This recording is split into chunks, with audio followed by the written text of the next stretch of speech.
Kyle Griswold with the Phoenix Society. I'm Anthony Marcarelli with the Phoenix Society.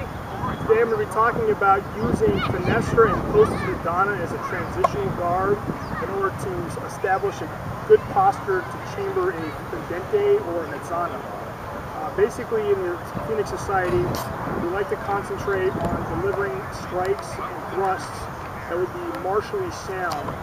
So by that I mean not simply just being able to tag our opponent without getting hit in a sports combative setting, but rather, if these were sharp swords, being able to deliver a strike that would incapacitate our opponent or set us up to be in a good advantage.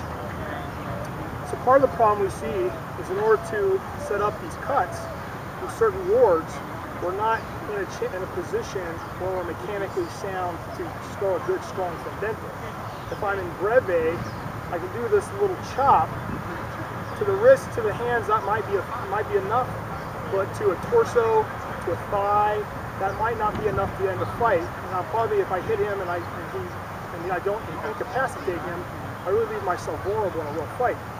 Same thing goes with longa. I can throw these cuts. They might be effective, they might work, or they might not. There's not a lot of energy, there's not a lot of power behind it.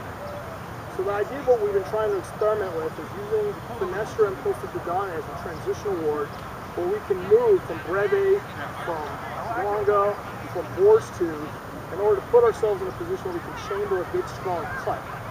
So one of the examples we might have is if I'm in breve, I might transition briefly to finestra, covering myself while I'm entering measure, and then throw that strong pendente.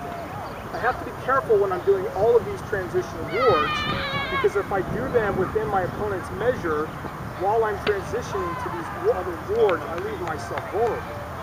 So the best way to apply this is being able to start transitioning outside of our opponent's measure while we're working into these transitional wards in order to establish the cut. So like I was saying, I can go from breve or longa into finestra through a nice pendente. I can go from breve, retract my arms into post-Donna, keeping myself safe, and throw the nice pendente. I can really retract my arms, keeping myself post-Donna to the left, throw the pendente, and I can do the same thing from the right.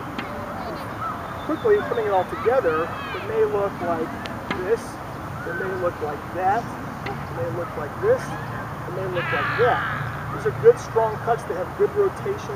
They would have nice percussion behind them. They would be incapacitating strikes. So in order to put this together and how I might apply this in a real fight, like I said, I have to be careful. If I'm within Tony's measure and I pull my arms up to go into high post-Donna, I'm very vulnerable right here.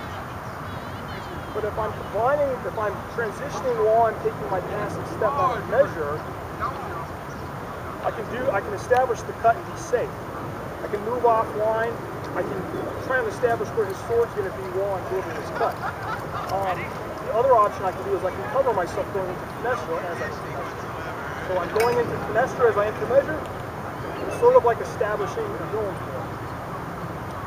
Another thing I might do is when I am within measure, if I'm probing him out, maybe we're playing a bind at the tips.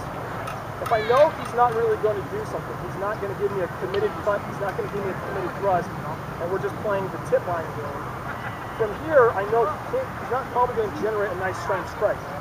So I can, again, step offline, go to high post-Donna and drop that cut. If he's in boar's tooth, I can do the same thing, probing him out with a measure. I can present longa, wait for him to raise his point. If I know he's not going to go for a thrust, or if he's not going to try and raise up the point in order to drive a strike, and he's just probing me as well, then again, now I'm caught in a spot where he's not doing anything, he's vulnerable to me winding into that post-Donna and dropping a nice strong pendente. So basically, it's kind of like a long-winded way of explaining, introducing sort of a Molinet into the Fiore system. But again, we're just trying to experiment with ways in order to deliver a nice sound cut into sparring. And in sparring, it's worked pretty well for you, right? It has.